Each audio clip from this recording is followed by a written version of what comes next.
Awesemo Monkey Knife Fight show. Only one basketball game to talk about, but we do have some other things to talk about because we got Eric Lindquist here. He was involved in like a plane crash or something. He jumped out and parachuted to safety. Now he's in a hotel room, well, a different hotel room than he's normally in, but Eric is safe. He, by the way, just to do the Monkey Knife Fight video, Eric had to find a hotel room. He had to make a crash landing. There was all kinds of stuff that went on. And because Eric is so committed to Monkey Knife Fight, you should be too. If you're making your first deposit, use the promo code Awesemo, and you get a first match deposit of up to $100. That is using the promo code Awesemo. And then you could be as committed to Monkey Knife Fight as Eric is. So, Eric, what lengths did you have to go to be ready for the show today? I mean, this is only a 30-minute show, so I don't think we have enough time at this point in time. But I mean, I can just tell you that I have never experienced anything like this in my entire life. I have two of my best friends that we were coming from Los Angeles. We were trying to get to Sioux Falls, to South Dakota, where I'm from. We had a plane issue yesterday morning that made us have to go, instead of going to Phoenix to Sioux Falls, we went to Dallas, and then we were going to go Dallas to Sioux Falls. Well, we were over top of Wichita, and we had to circle Wichita for half an hour because the steering went out in our plane. And then when we landed, we found out after the fact from police and from like the firefighters and stuff that there was fuel leaking out of the plane. And like they had 12 fire trucks on the runway, thinking we were in a lot of trouble. But then, everything was all right. Got here at, 2 a.m. We were supposed to fly out at 7. No problem. I'll make the stream. Nope. They ended up postponing that to like 9:20. Then it was 11:30. And now I found a hotel room because I am committed to Monkey Knife Fight. I'm committed to helping you guys make good decisions in NBA. And I'm especially committed to hanging out with my buddy Greg.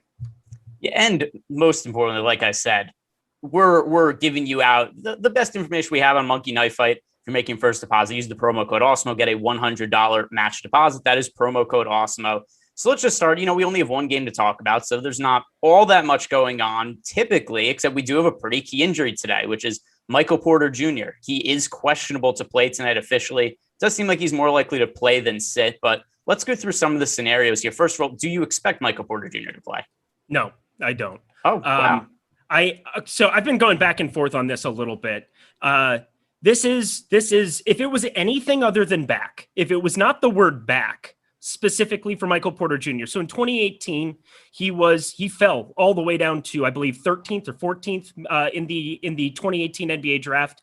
100% due to back spasms and back issues and back problems that he had from his time at Missouri. He only played a couple of college games before having to sit out pretty much that entire season. He slid all the way. He would have been the unanimous 1 or 2 pick out of that draft if it had been 2017 for that entire high school class. You would have been looking at Michael Porter Jr. and talking about him in a different light. Well, he ended up sliding there, sat out the entire 2018-2019 season. Part of it is that the Nuggets are so deep. They have so many pieces, whether it was Will Barton, who we haven't seen forever, Jamal Murray, who we haven't seen forever. All of these pieces have really kind of been amazing picks for this team. They are so good at drafting. Problem is that this is a back injury and it's back spasms. It's lower back tightness specifically. And he's had so many problems with it that I don't know if you're looking at your long-term future. If you lose this game, like you could lose this game, you've lost 2 road games, Go back into Denver. If Michael Porter Jr. is feeling better, if you can get him up to speed in a little way, shape, or form, sounds great. But Paul Millsap's been playing such limited minutes. Same thing with JaMychal Green.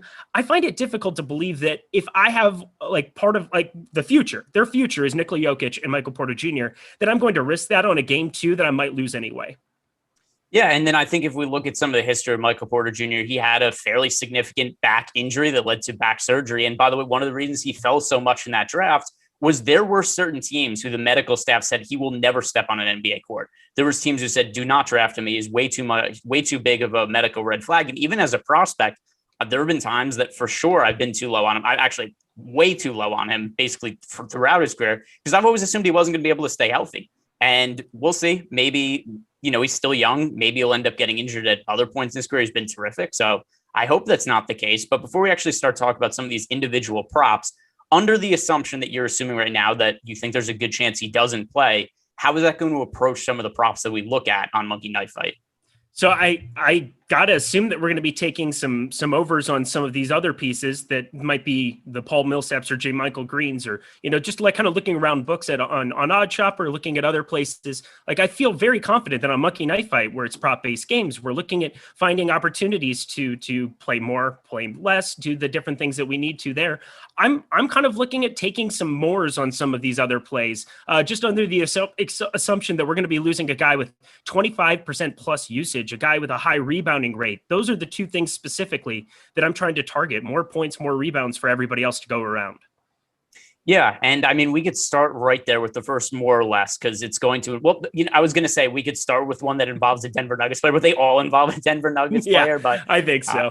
But so we'll start with more or less. And, maybe that's a strategy to take where there's a lot of correlation here. Maybe some of the ones where, we're picking guys together for added odds. Maybe that's a thing where if you try to stack up more guys from Denver, we're going to expect more usage to go to them. But, starting right here with the more or less, the first one on the screen, we have Nikola Jokic, more or less 30.5. This is points for Nikola Jokic. So with that in mind, 30.5, it's a pretty lofty number. It's one that I personally lean towards the under, but maybe I would feel differently about it if I knew that Michael Porter Jr. was out. It seems to me like it's kind of already priced in a little bit here, but over under 30.5 for Jokic. Where do you lean on this?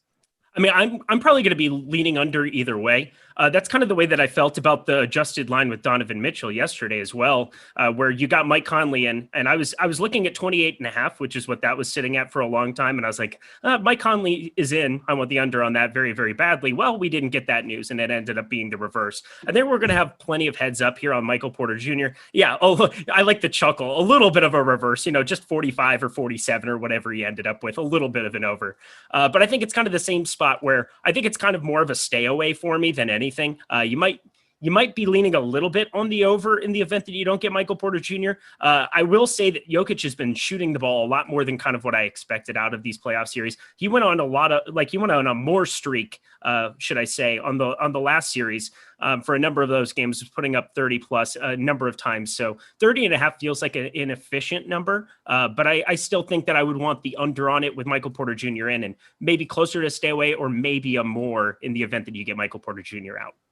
Yeah, and I mean, there are still a whole bunch of other guys that are going to be missing on Denver. We know about Jamal Murray, but then we also got Will Barton out. We've got PJ Dozier out. These are, known injuries that have existed for a while, but it's something that has driven up Nikola Jokic's usage rate overall in the playoffs. The next one that we have here in this, in the same more or less, Devin Booker over under 28.5 points. For me personally, I'm going to lean towards the under for Devin Booker. Chris Paul to me looks totally healthy at this point. And while Devin Booker, he's played very, very well in the playoffs, I still think that going forward, we have to expect there's going to be a little bit of a downtick in the amount of time the ball is in his hands just now that Chris Paul is, back and all ready to go. So we saw from Devin Booker in the first game of the series, he played extremely well, but Chris Paul was the guy down the stretch of that game.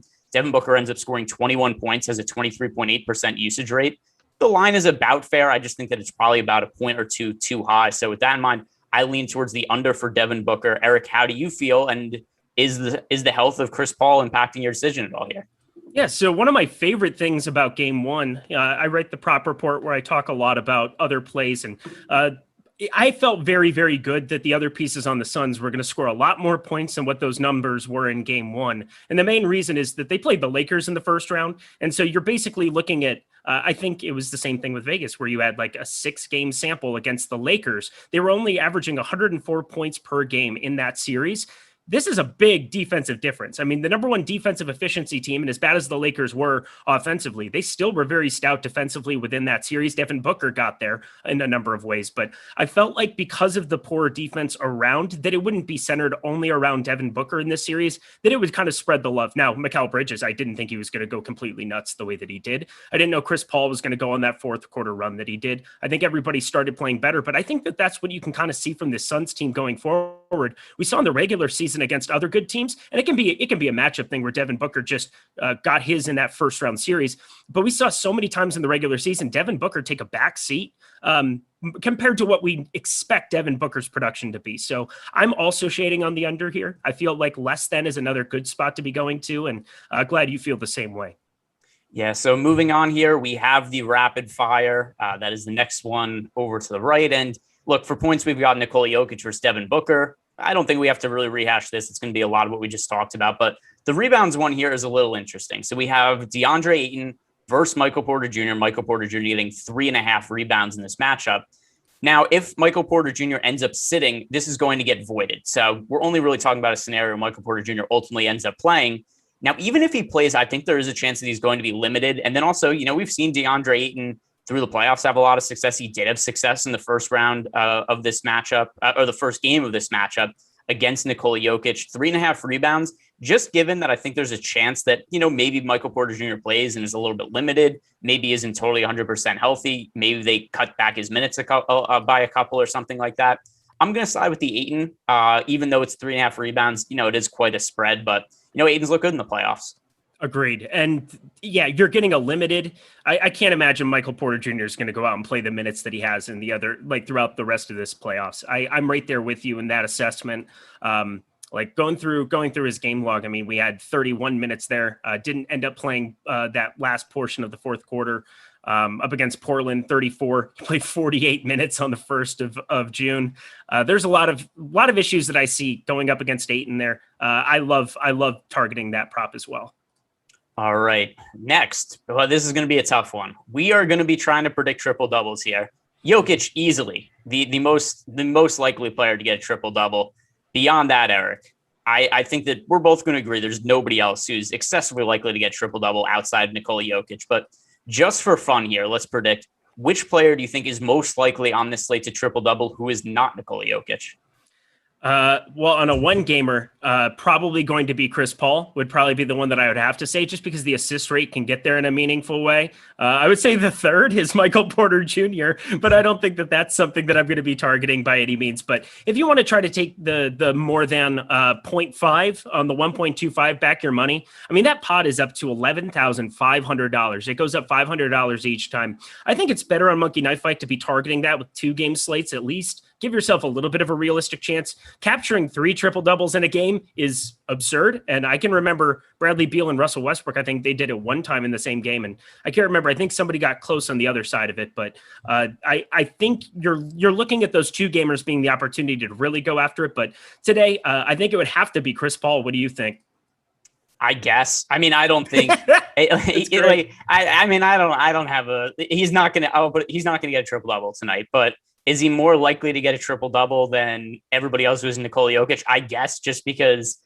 All right, here's another thing I was thinking. Who is the third most likely player to get a triple double? Because I guess there are tiers to this, right? Because at least Jokic is fairly likely to get relatively fairly likely to get a double double. He has had 11 and 12 assists in the last couple of games in the regular season. We saw Chris Paul average 15.9 points and 8.8 assists per game. He does get some rebounds. So let's see. Did he have any double-digit rebound games in the regular season? This is probably going to be a no, isn't it?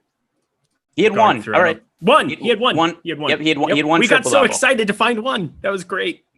So beyond him, Nikola Jokic 1, Chris Paul 2. Who is the third most likely player to get a triple double? It's basically 0% on everybody else. Yeah, I said Michael Porter Jr. was my third, and he's a guy that I just got done dogging on for the last I don't know how long, who I don't even think is going to play. But if he does play, I think there's at least an opportunity that he can be a playmaker in some spots maybe too, and run into some assists, but not particularly strong with anybody else. Would DeAndre Ayton maybe be the answer with 10 blocks? Here's I'll hit that in a second. What do you think is the career high for Michael Porter Jr. in assists? 5. It is 5. That is correct. And by the way, we just got a note from Tyler here, who is saying that only 9 teammates in NBA history have had 2 triple doubles in the same night. Listen, it's probably not all that likely to happen tonight, but hey, we've got a 1-game slate, so we have to try to figure out who this could be the 10th time for all we know. When did Tyler start caring about his job? When did that happen? Oh no, he's been in on it for a while now. He's pushing Jordan for how about, let's see what Aaron Gordon. I don't even think it's worthwhile to talk about any more of these players. It's clearly Nikola Jokic 1, it's Chris Paul 2, and nobody else is going to get a triple double. Realistically, Chris Paul isn't getting a triple double either, but Jokic actually has a chance to get a triple double tonight.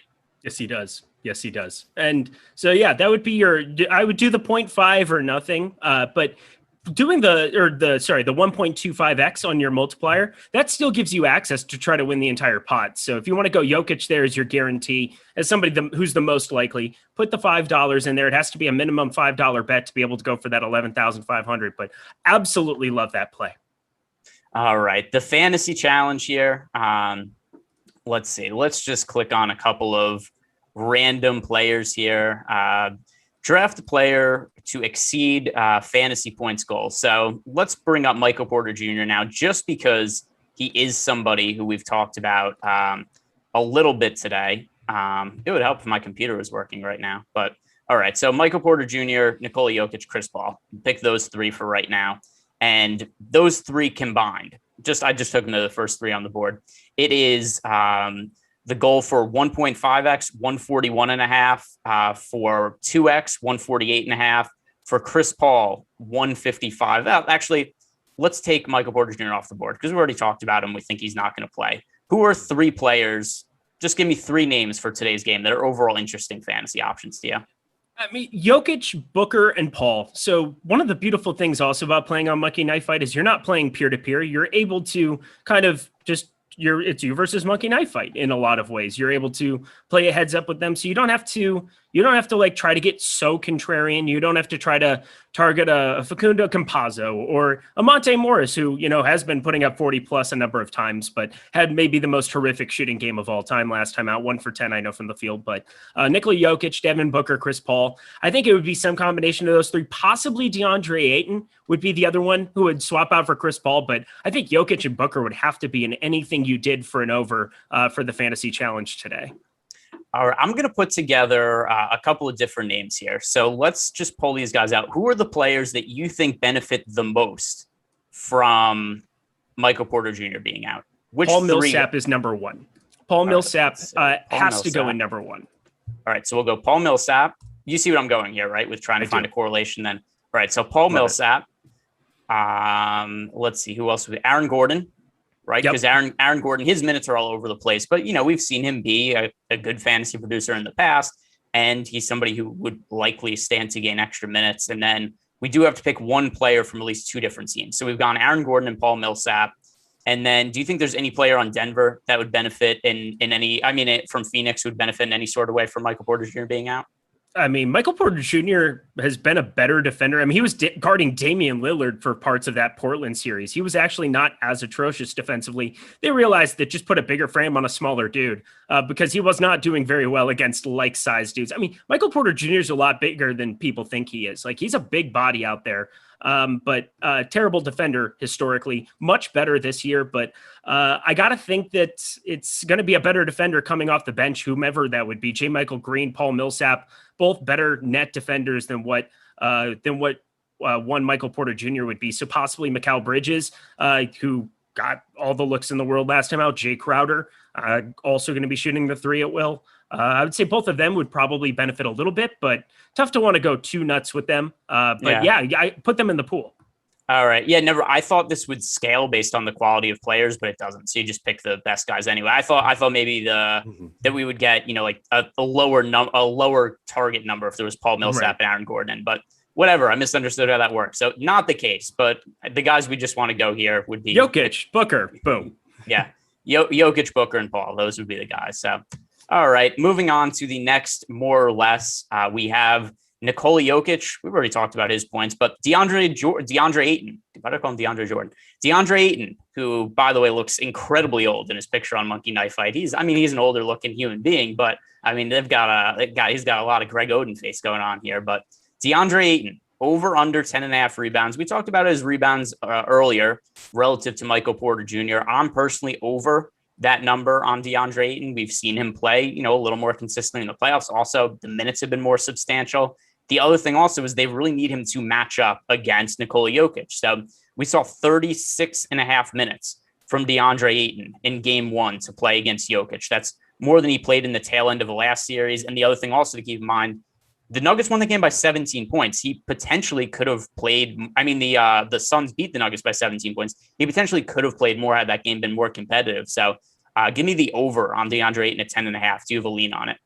Yeah, I go on the over too. And one of the things you can do to be a tiebreaker, because I was like, maybe I want to make a case against you, but if you have an Awesemo Plus membership, you're able to head over to the projected stats page and kind of see kind of where the best minds in fantasy sports have their lean as well. 10.88 projected rebounds for him. You get Michael Porter Jr. off the floor. That's probably a spike a little bit in the assist rate, maybe enough for 0.1, 0.2. That's good enough for me to be taking the over on 10.5. We have seen him play more minutes. As you said, I think that there is an opportunity for him to be out on the floor more. We've seen him back and forth with some of those minutes, but we saw 40s routinely in most of those competitive games early in the Lakers series. With Nikola Jokic out there, I see no reason they wouldn't want Ayton out there as much as possible. Yeah, that's really how I feel here too. It's just going to be extended minutes. We did see him play over 40 in some of the close games going up against the Lakers, and I think there's a pretty good chance that will happen here. So the next, more or less, we have Chris Paul over under 36.5 fantasy points. Michael Porter Jr. over under 33.5. Now, guys, if you're not familiar with how the fantasy points work at Monkey Knife Fight, it's the same as FanDuel scoring. So it's a point for a point, 1.2 points per rebound, 1.5 points for assist, 3 points for a steal and a block, and then -1 points for a turnover. We've already talked about Michael Porter Jr. really ad nauseum at this point, but 36.5 fantasy points for Chris Paul.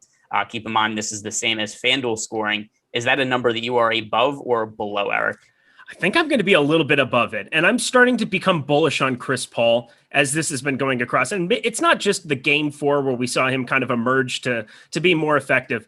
I was happy to see him start to shoot threes effectively. And I know that sounds stupid. Why would you want him to be shooting threes effective? Well, he had a bum shoulder. It was his right shoulder, his shooting shoulder. He started to be able to, like, part of him being effective in the mid-range is at least the threat of him shooting a three-pointer. And so for him to be even more effective for that step-back shimmy that if you saw Austin Rivers was mimicking on the sideline as it was happening, it's a really good thing to see Chris Paul starting to shoot threes because that adds a little bit more value to him. And even just 1 or 2 points on either side of that matters a lot in any type of these props where we're looking at taking a more. So I think I'm going to be over top of the 36.5, somebody that I want to be invested in DFS and over on Monkey Knife Fight today. Yeah, I have Chris Paul projected for over 40 fantasy points today personally. Good I mean, man. He looked totally 100% healthy last game. Yep. Absolutely dominated down the stretch. I don't know. Did you see the interview that he did when he talks about his shoulder afterwards? I didn't, no. Yeah, so he said that his shoulder feels stiff, but it feels fine as the game goes on. So it's a situation where he said that in the first quarter, he feels it a little bit difficult to get loose. But as the game progresses, he feels totally fine. By the fourth quarter, he feels just like himself again. That's also, and listen, we've talked about this before when it comes to injuries. I'm no doctor. However, that does seem to indicate to me that he's getting healthier. And as time passes, he's going to continue to get more and more healthy. And he was really, really strong last game. So we saw Chris Paul 36 minutes last game, 46.7 Monkey Knife Fight points. I feel very comfortable about the over. That is overall my favorite play here. So just a few minutes left. So we'll do one more or less. Then we'll wrap up, and then we'll wish Eric best wishes because he's gonna have to get on a flight again. Which, I mean, who knows? Yeah. Who knows what his confidence level feels about that? But all right, more or less. Let's see. Jokic, Booker. We've already talked about those guys. Let's go to one more or less. Ooh, I like this one. All right, Devin Booker, once again, we've already talked about him, but how about our guy, Facundo Campazzo, over under 4.5 assists? There is no better way to close out an NBA show than talking about our guy, Facundo Campazzo. So where do you stand on 4.5 assists, Eric? You got to be taking an over here, right? You get Michael Porter Jr. off the floor, ball handling duty. Austin Rivers, I don't know what to really think about Austin Rivers and his minutes at this point in time. The rotation of these three, it feels like a little bit of a hot hand situation. And Austin Rivers required defensively on this, like for the total of this series, it would make sense that you would have him on Devin Booker a little bit more. But I don't really know how to break it down any other way than I think Campazzo does have a path to be playing, 30s minutes here again. And coming off of a series where those last 2 games, it was a little bit more limited. I think I like the over. A guy who is generally adding a lot of his value in stocks and assists. That's kind of the way that he really kind of gets there for you from a DFS angle. I think the over of 4.5 is probably, it's an efficient number, I think, but I do like more than on this number.